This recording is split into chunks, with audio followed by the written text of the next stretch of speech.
Welcome everyone to this second episode in our series, Careers in the Jewelry Industry. And today we are with a fine jewelry publicist, Francesca Simons. Francesca is a star publicist. She's placed so many of her clients' jewelry on celebrities. It would take too long to list all of them. It might take this whole episode. So instead, I'm going to invite Francesca to join us now. Good morning, Francesca. How are you? Well, how are you? With us. So you're going to tell us all about being a publicist in fine jewelry. I think that's really interesting for people and also because of the range of jobs that you have. You're not just one thing, you're not just the publicist that sends a press release. That may be something that people know. So we're going to go through everything you do. But first of all, Francesca, where was your hey haha moment? I'm a PR. So previously, before I started in fine jewelry, I did a sandwich degree course at Manchester University where I worked at Agent Provocateur. So that was all fashion, ready to wear and beauty. And we launched a bridal collection with Kate Moss being the face of the campaign. And from the moment I started at that company, around 4 weeks in, I knew this was for me. I had little to no experience. And I was writing press releases. I was securing the models for the jobs. I was seeding giftings, pitching, and I had a knack for it. So from this moment on, I finished my degree at Manchester and I moved to New York because I knew that PR, the fashion capital, was in New York. And I launched the East Coast office for Weatherly Fashion Group. And they put me on the jewelry division.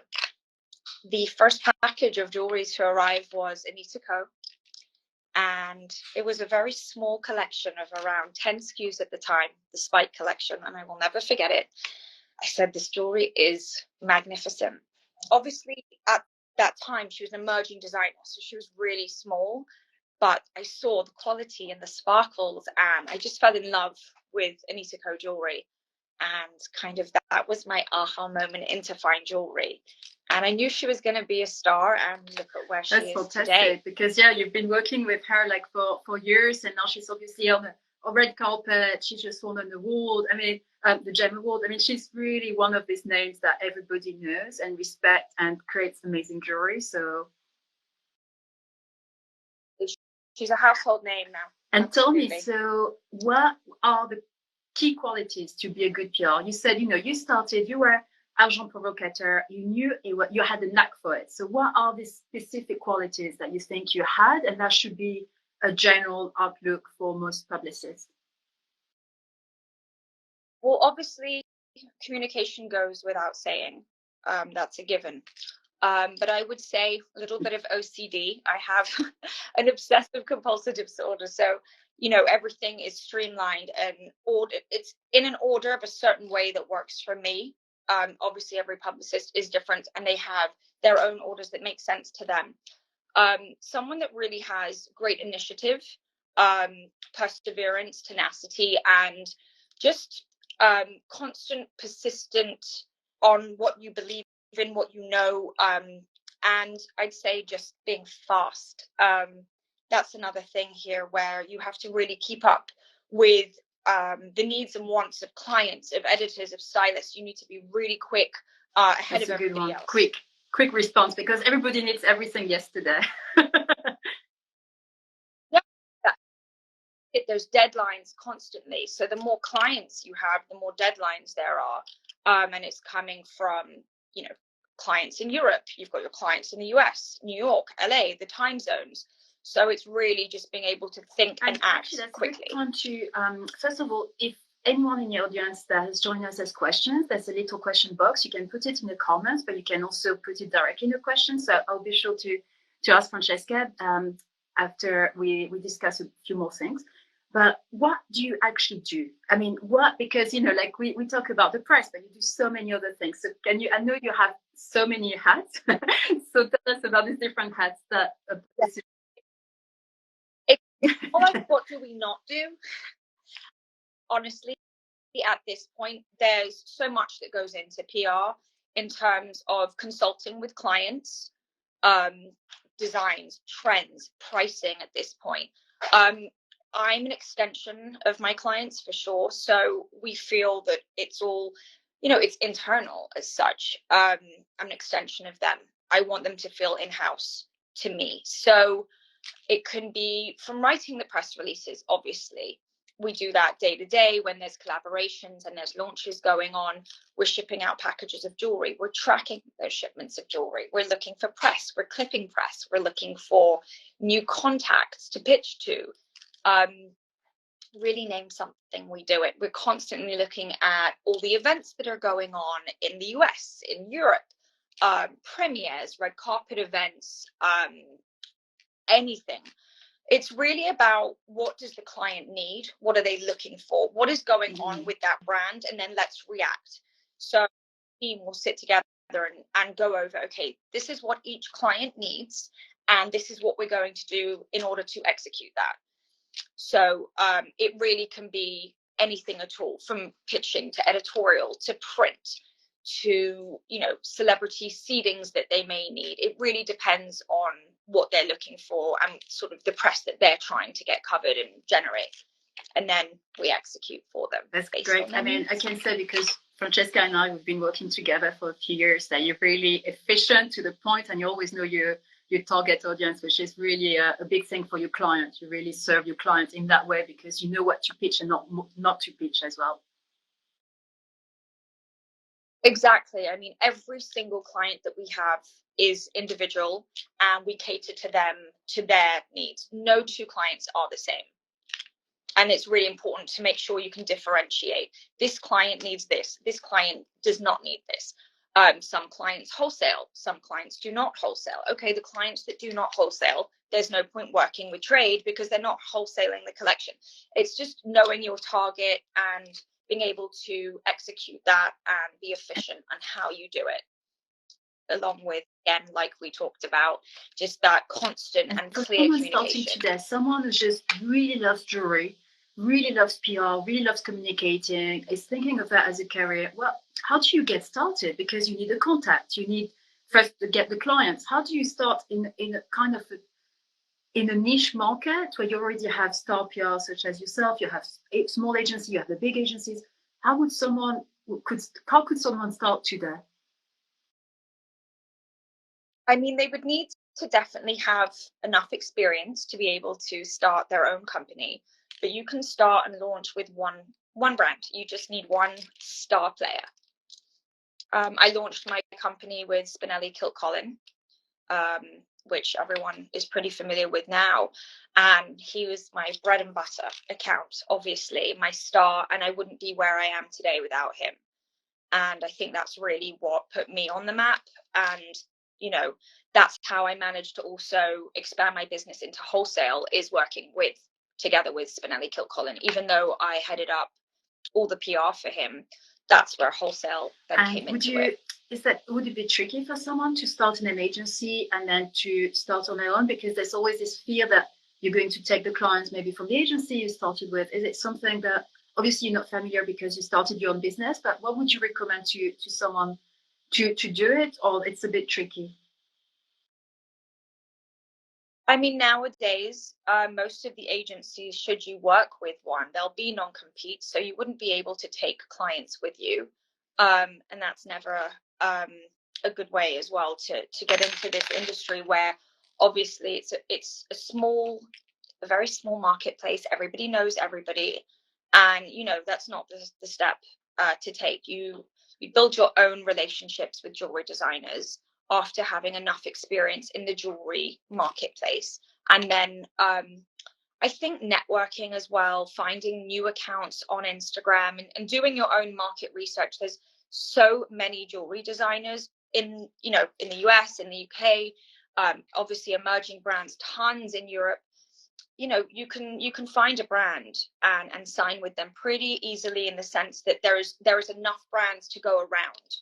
So just doing your market research and looking for fabulous new emerging designers through social media is the perfect way. Social media has really helped you as well in this career? If you hadn't had social media, things would have been different in terms of, you get to know the brand, you find new emerging brand, you share content, you share your placements, you have this really strong brand as a PR, actually also through social media. Yes. I mean, I found Rainbow K actually through social media. So that's a prime example of, scouting out new emerging designers and clients through Instagram. So I came across their account on 5 a.m. Monday morning when I was doing I work on my European accounts in the morning, and I was doing some research and came across Rainbow K on social media. So it's really beneficial, absolutely, in terms of press, in terms of finding new designers out there, and for Does it market help to research, have absolutely. a portfolio that is quite consistent and coherent in terms of the brands you represent, so to have a certain style, or you would recommend to make sure that your clients are completely different from each other? So one is more color gemstone, one is more fashion, more diamond. I don't believe there should be ever any conflict of interest when it comes to brands. Each one of my brands has a very strong brand DNA. You can really see the difference between, say, Bea Bongiaska, Anita Ko, Grace Lee, Ashley Zhang, Jack Gage, Marie Lichtenberg, Yvonne Leon, and so on. They all have very individual, strong brand DNAs. You can instantly recognize Bea versus Rainbow K, for example. I do not ever represent brands that have conflict in collections. So that being said, if I have a diamond heavy line like Anita, she would be my only diamond heavy line, specifically, just because it doesn't make sense. And I think that would confuse editors and writers and stylists. It would upset them and it would upset the client. So I think it's important to really have individual designers that are all really different and have a strong Does it help DNA, to have an obsession with jewelry like you have? I think so. I'm not into ready to wear at all, so I express myself through my jewelry, and I think it does help because everybody knows, and I know, and my clients know how passionate I am about fine jewelry, luxury jewelry, and I know how to style it and wear it. So when I'm pitching it, they know what I'm saying is from the heart, and that I know what I'm talking about. So definitely that. Did you have this passion for jewelry before starting as a jewelry publicist, or it's just because you got used to see these beautiful pieces, and the more you learn, the more you love it? Exactly. I think it was when I was heading up that jewelry division at Weatherly, and Anita Ko, Hippolyta, Kumi, Lucifer Ernestus, we had an incredible roster of clients. And what I was exposed to, I just became totally in love with jewelry.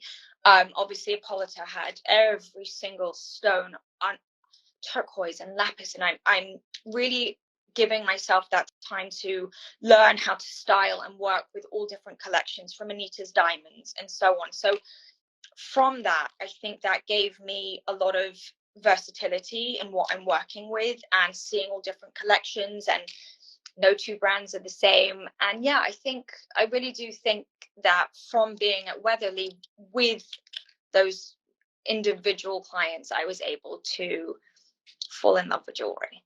That was my entrance into fine jewelry at the time.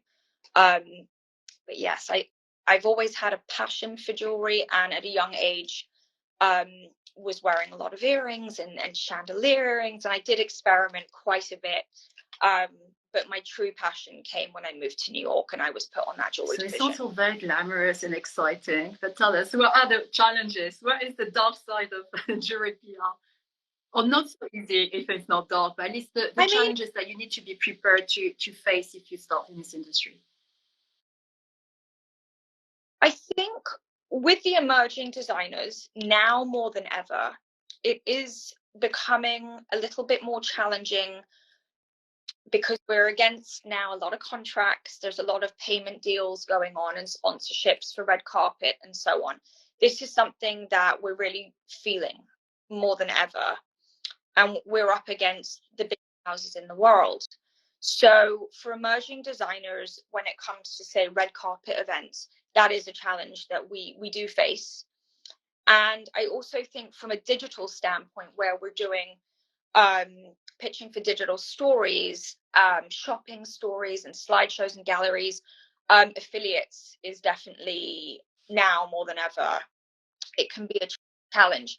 I do see a difference with my clients who are sold on affiliate websites versus the clients that are D2C. There is a difference in the results. That's interesting. Absolutely. And how do you actually, I know it's very hard to get on the red carpet. Most people have already, most of the celebrities already have a deal with a specific brand. So of course they will wear that specific brand on the red carpet. But how do you work with the publicists to make sure that they have something a little bit more original, a bit more innovative? How do you manage to get to them in terms of placing your brands that are all, you know, quite fabulous and definitely red carpet material? So with the red carpet events, we have a target list of the attendees, and we look at the attendees from last year as well. And we have a lot of admin lists where we work on these day to day and update them. Firstly, you would look at who has an annual contract. And we look at all the celebrities that have an annual contract with a fine jewelry brand. Then we look at who they were just contracted for, just for a one-off event. So based on our research of who is contracted annually and who is contracted sort of one-off projects and so on, we know who we go after and who we pitch to, where there is the possibility that they can wear an emerging brand and no placement and payment is involved. So it's really important to know which celebrities are contracted. It's a lot of research. And I think that's fascinating for people who are listening, maybe don't have, you know, the whole picture. They only see the beautiful spread in the magazine. They don't know all the hard work that goes behind the scenes. Exactly. You wouldn't know, because when you're reading the stories about which celebrities wearing what, you know, only an insider knows, oh, they're contracted with so and so, or, you know, they're the face of Chanel and so on. So there's no point pitching, obviously, and wasting everybody's time pitching to the stylist for accounts that we know we can't get. So it's just knowing your target audience. Again, it's knowing who we can access. And that's something that we're extremely familiar with. And we work on that. And you do a beautiful job. If you know Francesca's account, you can see all the celebrities that have worn jewelry from your clients. As I said, we could list all of them for a long, long time. And you share them on Instagram as well. So it's really nice to see. But it's also, we never want to be disheartened and say, okay, you cannot get this celebrity, they're contracted. We do bear in mind, and I always tell emerging designers, they may be contracted for a red carpet like the Met Gala, for example, but that does not mean they're contracted for everything. So maybe we can get a TV appearance, a late show, maybe we can get a premiere. There is loopholes in it. So, you know, editorial, sometimes we can get in there. So they may be contracted for certain, but not everything. So not to get disheartened on that. There is a couple of celebrities, they are untouchable. Fair enough. But there is always room and there is always opportunity. So if there wasn't so much opportunity, we wouldn't be able to execute and generate the results that we do. Well, we'll get some questions and comments later. But speaking of results, what is the achievement you're the proudest of? Can I say something? The other day, I just saw the cover of Sports Illustrated, and his mouth has Stewart on it. I don't know if it's your proudest moment. And I'm thinking, what an amazing, amazing cover, amazing. And I didn't look at the jewelry. I'm just looking at this amazing woman who's a bit older, looking fabulous. And then you tell me that your jewelry. It's one. It's the most incredible. That was one of the most incredible moments for us, I'd say, for this year. That's one for the books, because that publication has made history. So that was pretty exceptional for us. It's really difficult to measure success and sort of say this was our finest moment. I was talking with my team and I was like, in the past 2-3 years, like, what are our finest moments? I would say last year we executed 23 front covers, print celebrity front covers. I think that's remarkable for us, because obviously you're getting the celebrity and you're getting the editorial print. So I was proud of what we obtained in there. What else was I proud of? There's so many moments, to be honest. We're very lucky that we are able to execute efficiently and, you know, so often. I think I'm a big fan of Zoe Kravitz, and we did a front cover with her for GQ. And it was a prominent earring by era. It was quite a moment. And, you know, we were on the cover with Tiffany and some of the bigger houses. So that was quite a compliment and achievement for us. Can you tell us, how does it happen, these covers? Like, you speak to the I don't know, the styling editor of Sports Illustrated, you have a long-term relationship with them. How does it actually happen? Just to say, the brand that was placed for Martha Stewart, a current Sports Illustrated, is Cicada. We had Cicada throughout the inside, and we had Anita Ko on the cover and throughout the. So there was the editor from the publication that worked on this shoot, as well as Martha Stewart's stylist, Paolo. So Paolo and I have been working together for around a year and a half now, doing some incredible jewelry moments. And he's a huge fan of Cicada and all the clients that we represent. We've built a really strong relationship. Not just a working relationship, a friendship as well. So that's really important. And he called me and said, I have some very confidential news. And I said, tell me. And he said, we're doing a cover with Sports Illustrated. We obviously didn't put anything in writing at the time because it was preliminary. And I said, right, I know exactly what Martha has not worn from Cicada. Let's get in some one-of-a-kind, some new pieces.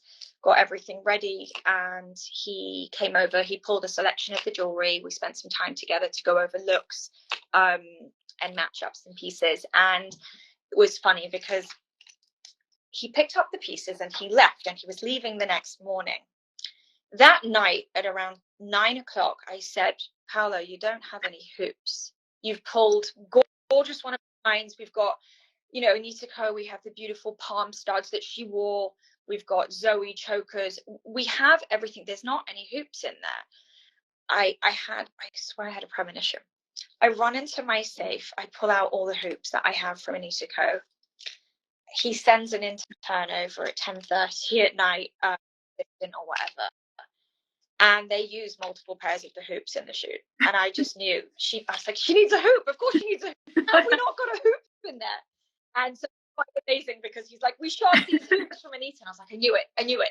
I visualized that shoot. And I knew there was going to be a shot of, you know, it was a swim shoot. So she has to have a pair of gold hoops, of course. And so it was a laughing moment after the feature round. I said, see, it's the hoops. But it was, again, it's sort of knowing and really understanding what the stylists need, what those celebrities wear, what they need, what might be a plan B option, the setting. So much goes into it. And I don't usually forget a pair of hoops, obviously, but we were so focused on one of a kinds and the diamond chokers and this moment in the water that we had, you know, discussed.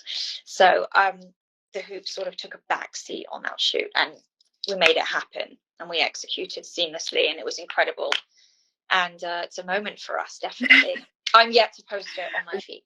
I will do that. I think that's something people need to know when they think of a career as a publicist in PR, even more than in press or media. It's like a 24/7 role because everything happens all the time. You know, the events are over the weekend, the late at night, the time difference you deal with. You mentioned, you know, like I know you get up super early to be able to speak to European people.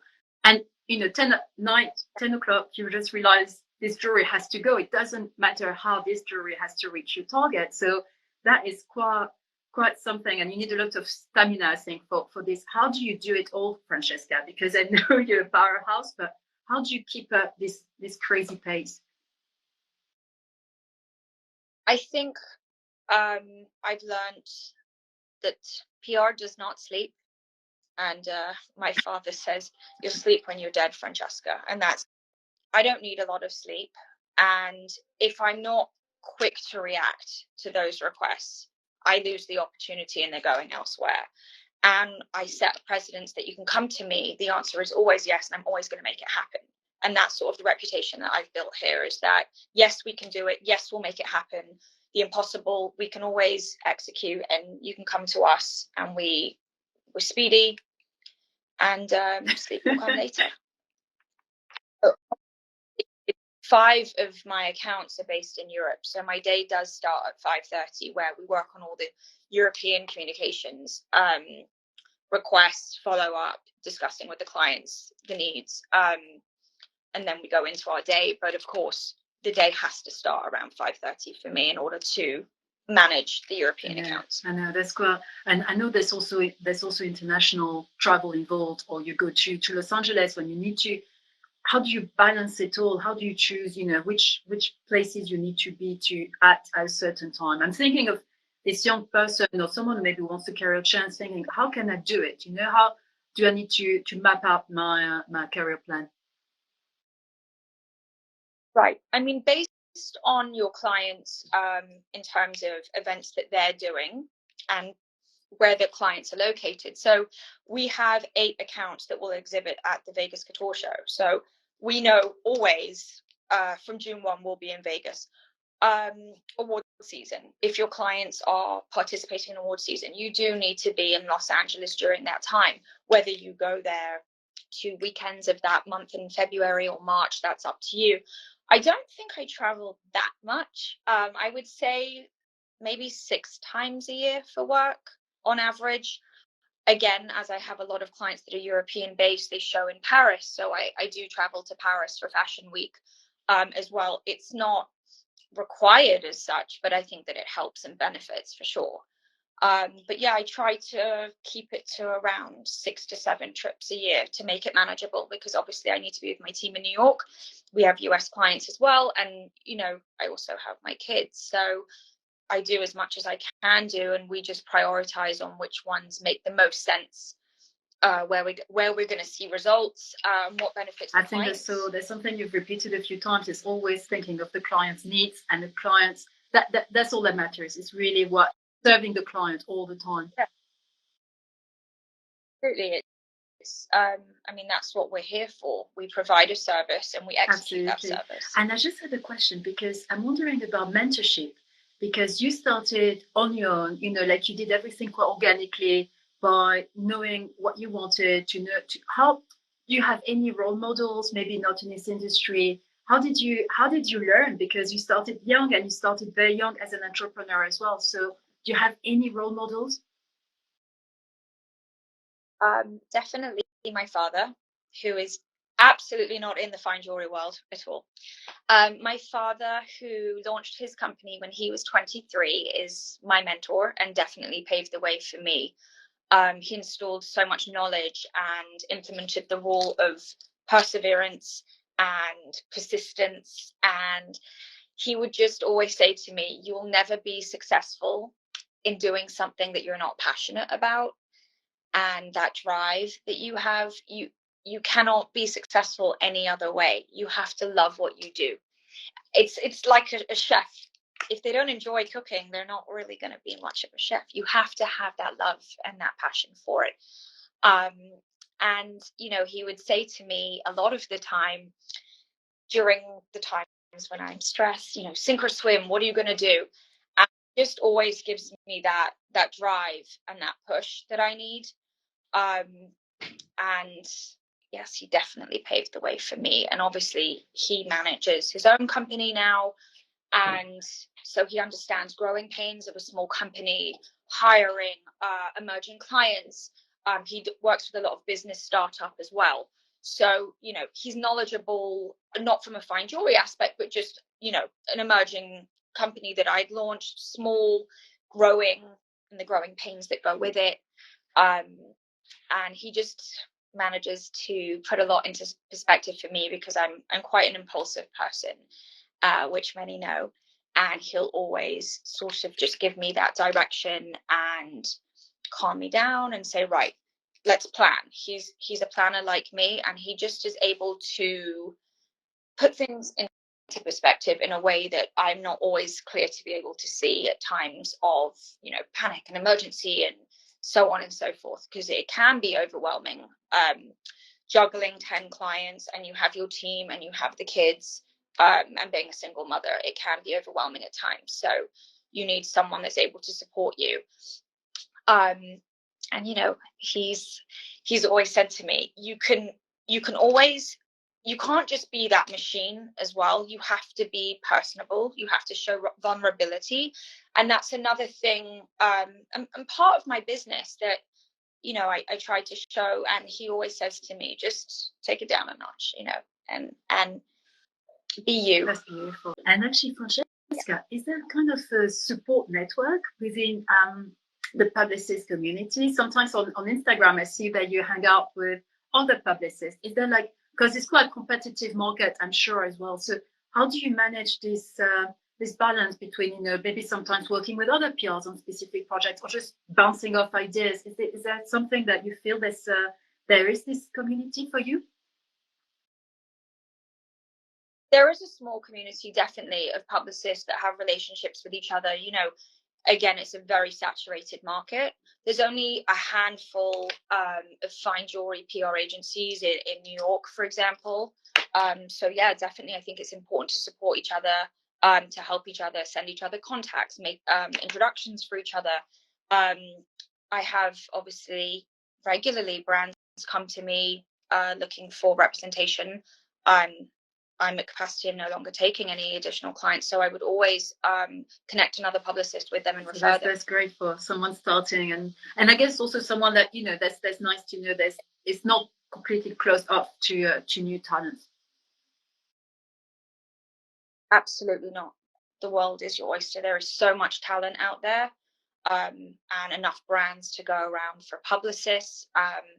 And we're all here and should be supporting each other as entrepreneurs. Great. That's really uplifting, I think, for people listening and trying to think of themselves as maybe a future publicist as well. I like that a lot. I'm just going to check if we have any questions. Let me just check. I didn't follow all the comments as we were speaking. Let me just see what we have.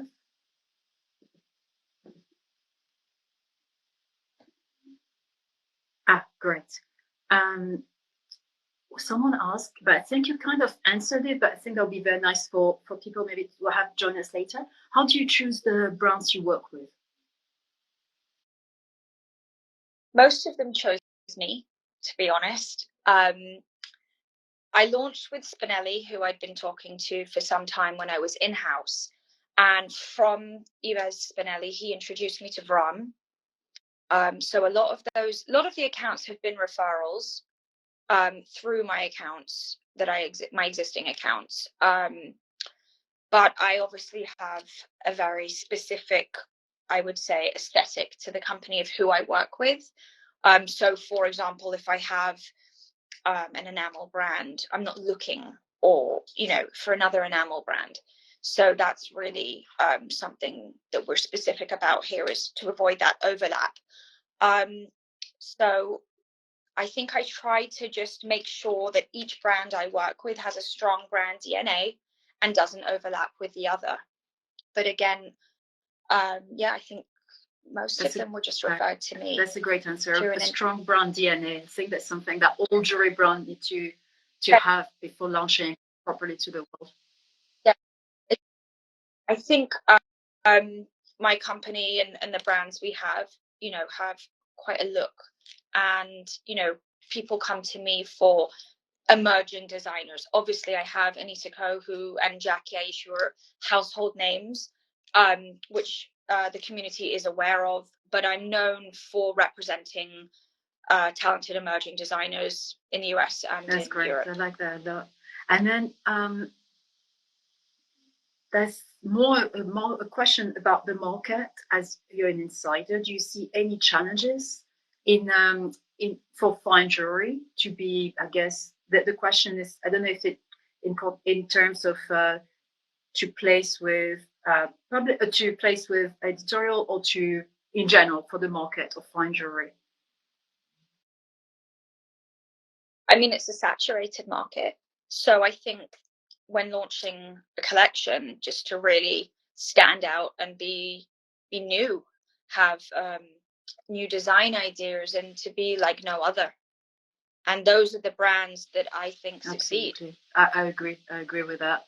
And I guess this question is, what would you recommend to a small business in terms of PR? So I guess the question is, for a small business that's not ready maybe yet to commit to have a PR, what would you recommend to them? It's not really a career question, but I think that's an interesting question in terms of Right. I mean, if you're not ready for a PR agent as such, designers, of course, at the entrance stages can reach out to editors and stylists and, DM them, send them an email and reach out for sure, scheduling some meetings and trying to build those relationships on your own. The obviously the editors, the stylists, they know us, they know the publicists, but they always would love to meet with the designers and put a face behind the brand name. So I think it's important that designers are out there and making their relationships, especially when they don't have a publicist. So they make that effort, especially if you know and feel strongly that this writer or this stylist is going to love the collection and you're confident that it's something that is applicable to them. So really knowing their market, knowing what they use, and so on. So being specific, know your audience when you're pitching to an editor. And I would say or do stylist. Your research as well. I know you read tons of magazines. I know you scroll Instagram. You're really with it. You're always on top of what's happening and what's out there. You have to be, because there's so much change in the marketplace and on social media.